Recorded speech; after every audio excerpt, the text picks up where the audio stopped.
Hey guys, welcome to or welcome back to my channel. If you're new here, my name is Angelisa and on this channel we read, discuss, and obsess over books together. And today I'm going to be doing my September TBR and August wrap up. Before I continue, I did want to say that my neighbors are doing some construction and they've been doing it like all week, so I don't think it's going to stop. So you just might hear some noises in the background, and if you do, we're just going to ignore them. As I was saying, today I'm doing my September TBR and August wrap up. I know this is a little bit into September already, so I will say that I have already started some of these books if you follow me on Goodreads, but I obviously wanted to do this video anyway. So as always, I am going to start off with my wrap up for August 1st and my Storygraph statistics. So for the month of August, I read 8 books for a total of 3,639 pages. My average time to finish was actually a little bit longer on this one because I finished a book this month that I started like last year. So that's like the start date on my Storygraph, I guess. So I will get into that in a bit. Going into the moods, the top 3 moods were dark, tense, and mysterious. And then after that was emotional. And then the last few were sad, inspiring, informative, hopeful, funny, and adventurous. Dark, tense, and mysterious actually does definitely fit the vibe for this month when I think of it in like a nutshell. 88% were fiction and 13% were non-fiction. And then for genres, I read 5 thrillers, 4 mysteries, 2 crime, 2 contemporary, and then 1 LGBTQ, 1 young adult, 1 science, 1 romance, 1 memoir, 1 literary, and 1 horror. My average star rating for this month, I think this might be one of the lower ones that I've had for an average star rating. It was 3.75 stars this month, and we will get into, I guess, which books kind of like affected that rating. Anyway, let's get into the wrap up. The first book that I read this month was a Karin Slaughter novel, Girl Forgotten. So this is the second book to the like Andrea Oliver kind of interconnected series. It's about a different mystery, but still has a character in the first one in it.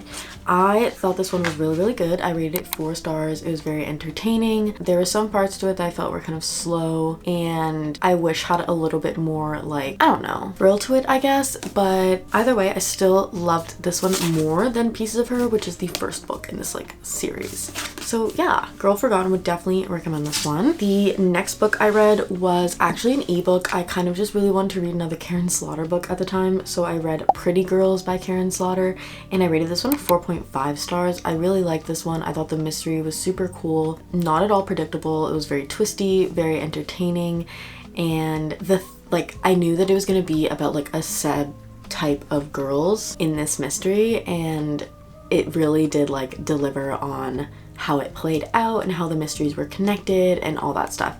Like I really enjoyed this one. So if you're thinking of getting to Karin Slaughter, I would definitely do so. Her books are very well written and they're a little bit longer than your average like mystery thriller. Like Pretty Girls was like 570 pages. Like it's quite long.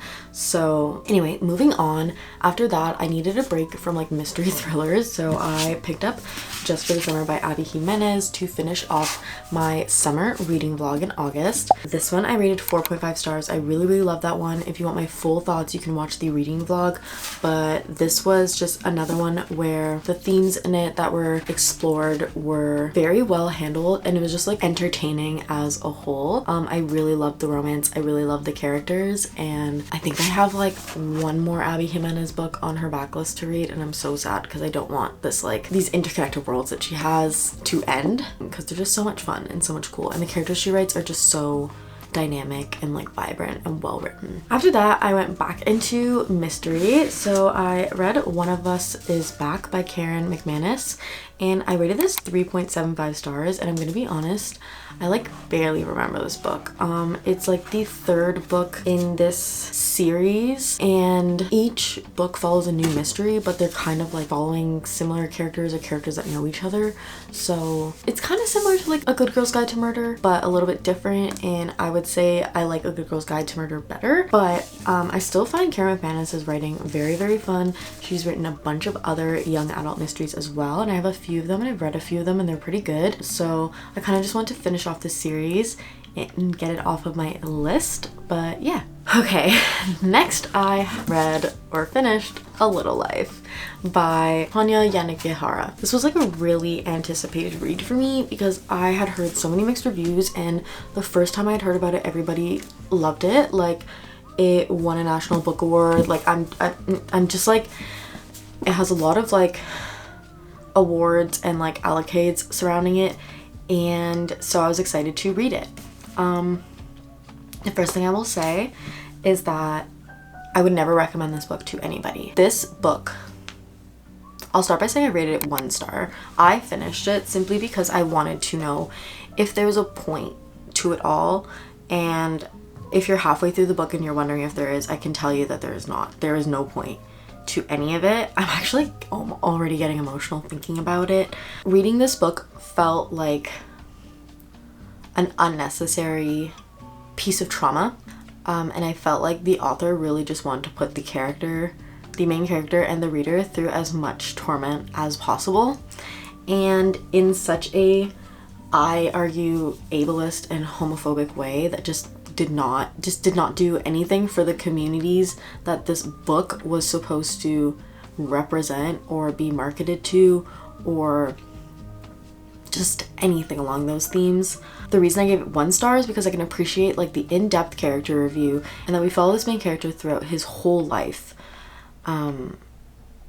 But it's very much marketed, and the synopsis kind of frames it as being about 4 friends who met in college, who are going through their lives, just, you know, figuring out the different trials and tribulations, and they have this one friend, Jude, that is kind of like in the center of everything. That is not what this book is about. This book is about Jude, and there's so many trigger warnings that even the trigger warnings are not enough for this book.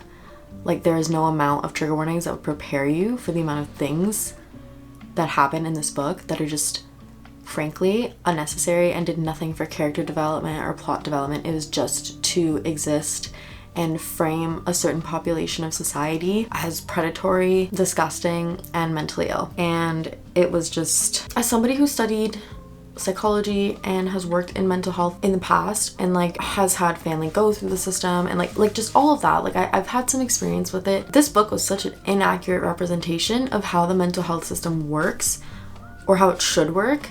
And the characters in this book are huge enablers and are all breaking their oaths to whatever the hell oath they make when they become a doctor or a social worker or whatever. I don't know. I just think this book is really harmful, and we can agree to disagree.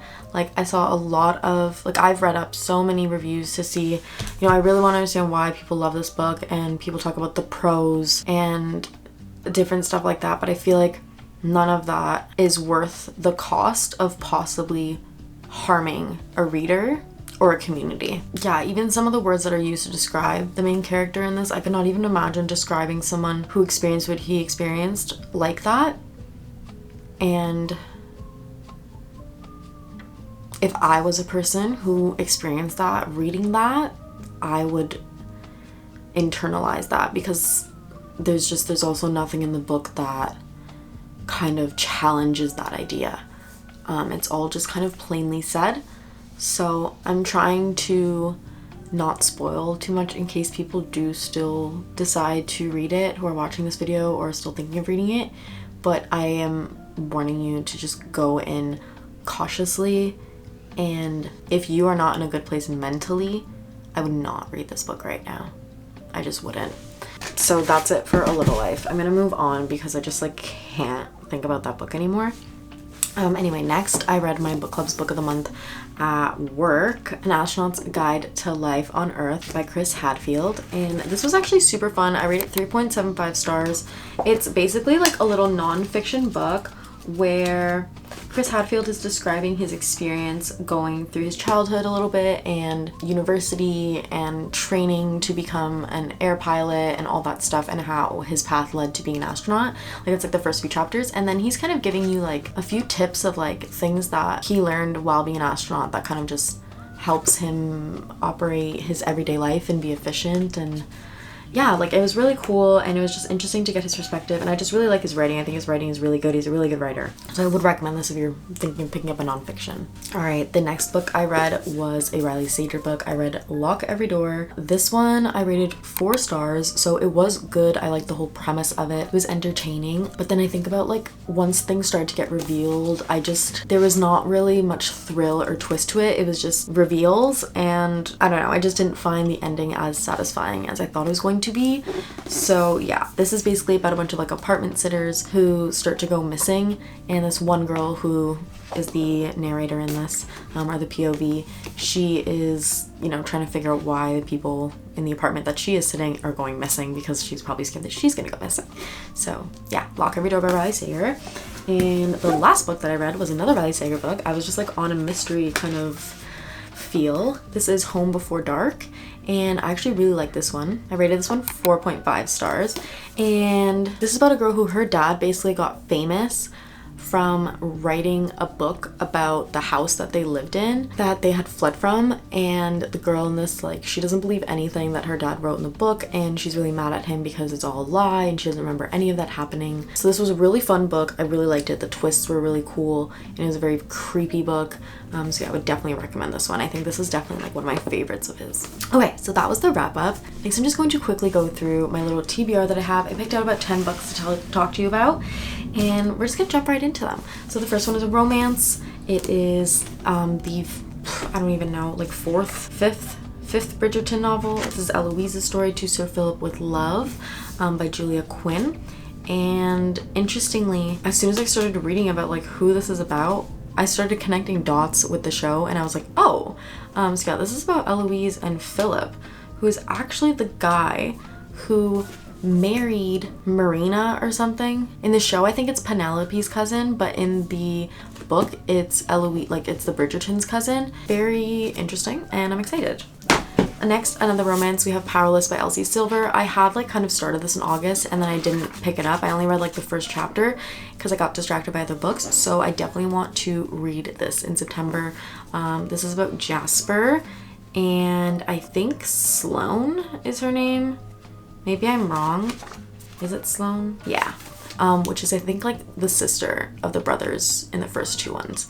So excited about this one. I've heard great things about this one. Next, we have another romance, a novel love story by Ashley Poston. I've talked about this one a bunch of times. This one is about like a romance where she gets trapped in a dead author's last unfinished story or something like that. So I really love the concept of just like finishing a dead author story, anything about like getting trapped in books and then a book about it. Like I think that's so cool, and I love Ashley Poston's writing. I loved the Dead Romantics, so I think this will be really, really fun. The last romance on here is Bride by Ali Hazelwood. I want to kind of just like get into spooky season, and I think I have the audiobook for this, and this is about like a vampire werewolf type of thing. It's kind of like a Romeo and Juliet type of situation. So I think this could be really, really cute. So yeah, I'm excited about this one. A break from her STEMinist novels, because that's really all of what she's written that I've read is her STEMinist novels. Next, we have All's Well by Mona Awad. This is a mystery, thriller, horror. Might have a little bit of magical realism. It has to do with the All's Well That Ends Well play, and yeah, I've like read the synopsis a few times, but every time that I read it I like butcher it again. So I really liked Bunny by Mona Awad. I thought the whole concept was really interesting. Like reading it, I was literally like, what the hell am I reading? And then at the end, once I made sense of everything, I was like, oh, that is sick. Like this is a crazy book. Well, not this one, but Bunny. So I feel like this could also be good, and I really like Shakespeare retellings, like that type of stuff. So yeah, I think this could be cool. Another mystery is How to Sell a Haunted House by Grady Hendrix. So this is about these siblings who like inherit their dead parents' house, and I guess they think it's haunted or something like that, and they're trying to sell it and kind of get it ready for sale, but I think there's like a bunch of like puppets and dolls in this house, so that like probably makes it really hard. Oh my god, it's gonna be like a poltergeist. Anyway, yeah, so Haunted House, Grady Hendrix. He writes very like comedic horror, so I feel like this could be a really fun book. Another mystery thriller-ish kind of deal. We have Midnight is the Darkest Hour by Ashley Winstead. I actually don't know what this is about.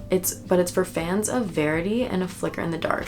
I did like Verity, so perhaps this could be cool. It's a twisted tale of murder, obsessive love, and the beastly urges that lie dormant within us all. Even the God-fearing folk of Bottom Springs, Louisiana. Interesting. This could be a very interesting book. And then the last little group of books I have here are kind of like fantasies. So the first one I have is A Study in Drowning by Ava Reed. Her new book, Lady Macbeth, just came out, so I want to read this book from her first. And I think I've said this like a million times. My best friend loved this book, so I really want to read it so I can like talk to her about it and discuss. But I'm pretty sure this is like one of those that has like almost every kind of genre in it. It's like a mystery, it's a thriller, it's a fantasy, it's like everything. It's like got an academia, like, and I'm excited for this. I love the cover art. I think it's so pretty. Okay, the next one we have is Ariadne by Jennifer Saint. This is a Greek mythology retelling. Ariadne is the princess of Crete, and she is like, her brother is the Minotaur. So I had read about this girl in, I think, Clytemnestra, and I was like, I really want to read a book on this girl because I feel like she has such an interesting backstory and like point of view of that whole timeline in Greek history, or mythology, I mean. So yeah, I feel like this could be really, really fun, and I love Greek mythology books. And the last book I have is Legends and Lattes by Travis Baldry. So this is kind of like a romance fantasy. It's mostly fantasy, but I think it has some romance in it. And interestingly, it's very much packaged like a romance. Like, it's giving like romance vibes, but with like little fantasy characters. There's a blurb on the back that I really kind of loved about this. It says, a big-hearted story about the small things in life, and a lovingly written ode to the genre. A must-read for every D&D player who has ever wondered what happens after happily ever after. Like, I feel like that's so fun, and it's just gonna be really cool. It says, take a break from epic battles and saving the world. This is my new comfort read. So yeah, I feel like it can be like a comfort fantasy book, whereas like some fantasy books kind of like stress you out a little bit, I feel. Okay, so that's all the books that like I plan to read for September. Anyway, thank you guys so much for watching. I hope you enjoyed. Comment down below what books you read in August and what you're planning to read for September. And if you've read any of these books, what your thoughts were on. I always love to chat about books in the comments. And yeah, don't forget to like and subscribe, and hopefully I will see you in the next video.